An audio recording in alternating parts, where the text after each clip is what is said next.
तो चलिए जानते हैं झारखंड राजनीति की छोटी बड़ी खबरों को सिर्फ 5 मिनट के अंदर। तो दोस्तों हम आपको बता दें, निशा भगत बोली कि मुझे जान से मारने की कोशिश की जा रही थी कुर्मियों के तरफ से। और इतना ही नहीं, वो टाइगर जयराम महतो के बारे में और काफी बड़ी बड़ी बातों को बोली जो आप सभी को जरूर सुनना चाहिए। जैसे मैं स्टीयरिंग में बैठी हुई थी और सामने से एक बुलेट आया और हमारी गाड़ी के ठीक समीप लगा दिया, तो हमारे लोग चौकन्ने हो गए कि कौन है ये व्यक्ति। देखने से तो नाम नहीं पूछा हड़बड़ी में, क्योंकि माहौल बहुत अफरा तफरी था।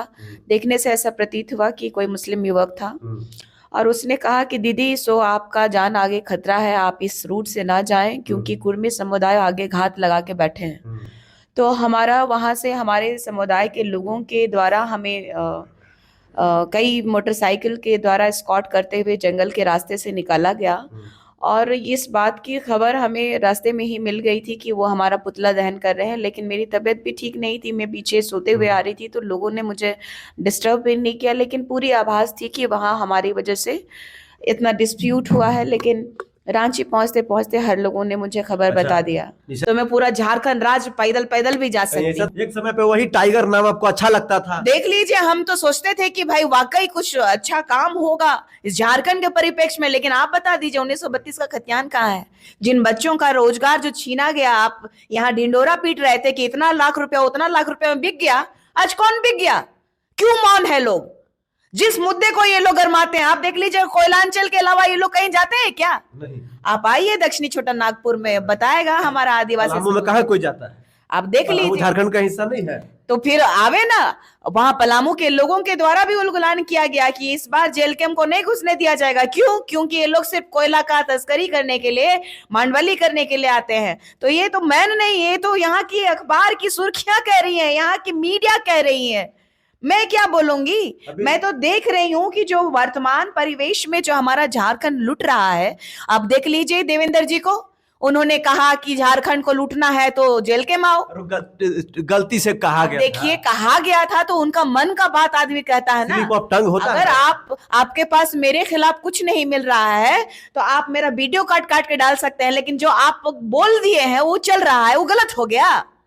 और भी ऐसे वीडियोस आए हैं जो उन्हीं के पार्टी में है, जो शीर्ष नेतृत्व में बैठे हुए हैं और वही जयराम महतो जी को गाली दे रहे हैं। तो ऐसा भी वीडियो है, समय का इंतजार करिए और इन लोगों का काला करतूत सब उजागर करूंगी। मैं एकदम चुप और मौन थी कि इस तरीके का हरकत इन लोगों के द्वारा नहीं किया जाएगा। एक बात कहा कि जानवरों का नाम रखने से वो शेर नहीं हो जाते हैं, तो मैंने इतना ही कहा कि जो लोग अपने नाम को बदल करके भालू, शियार, शेर लोगों का नाम रखते हैं, तो याद रखिएगा हम आदिवासी हैं, शिकार जबरदस्त करते हैं। अब लोगों को बुरा लग रहा है, अब कौन भालू है, कौन गिदड़ है, कौन शेर है। बहुल इलाकों में जाके कुर्मी जो क्षेत्र है, जैसे बोकारो, गिरिडीह, धनबाद, अब डुमरी भी गई थी, अब जाके कसमार, बोकारो जिले के कसमार प्रखंड के पिरगुल चौक पे गई, तो सब कुर्मी बहुल इलाका है। और वहां पर जाके आप विवादित बयान दीजिएगा तो समाज तो भड़केगा ही। निशा जी देखिए, चूंकि इस संविधान के तहत वो भी रहते हैं और हम भी रहते हैं, इस संविधान में आपको मानने की और बोलने की आज़ादी है, तो मुझे भी है। और सबसे बड़ी बात है कि ये लोग कह रहे हैं कि फिर से आके दिखा दो। मैं तो चली गई थी, मैं तो गई हूँ और वहां से निकल भी आई हूँ। तो इन लोगों के बौखलाने से और बार बार धमकी देने से आप ये लोग सोच रहे हैं कि इसको, निशा भगत को जान का डर हो जाएगा। तो ये 5th शेड्यूल के तहत आने वाला ये जो आदिवासियों का जो राज्य है, तो ये पूरा राज्य मेरा है।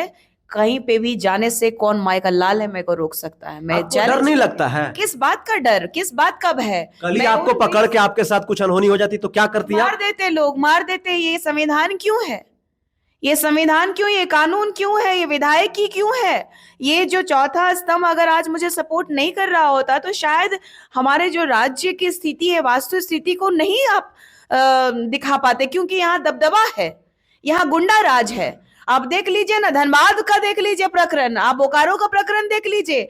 एक तरफ सांसद जो है बीजेपी के, एक तरफ कांग्रेस के विधायक जो है, ये बाहुबली और राजनीति का गुंडाई राज जो चल रहा है कि तब मंचे पे डिस्को चल रहा है, इस पे ये लोग नहीं कहेंगे। लेकिन आज एक निशा भगत जो बात कर रही है, एक अस्मिता को बचाने के लिए, अपने हक और अधिकार की बात कर रही है, तो ये लोग मारने निकल रहे हैं।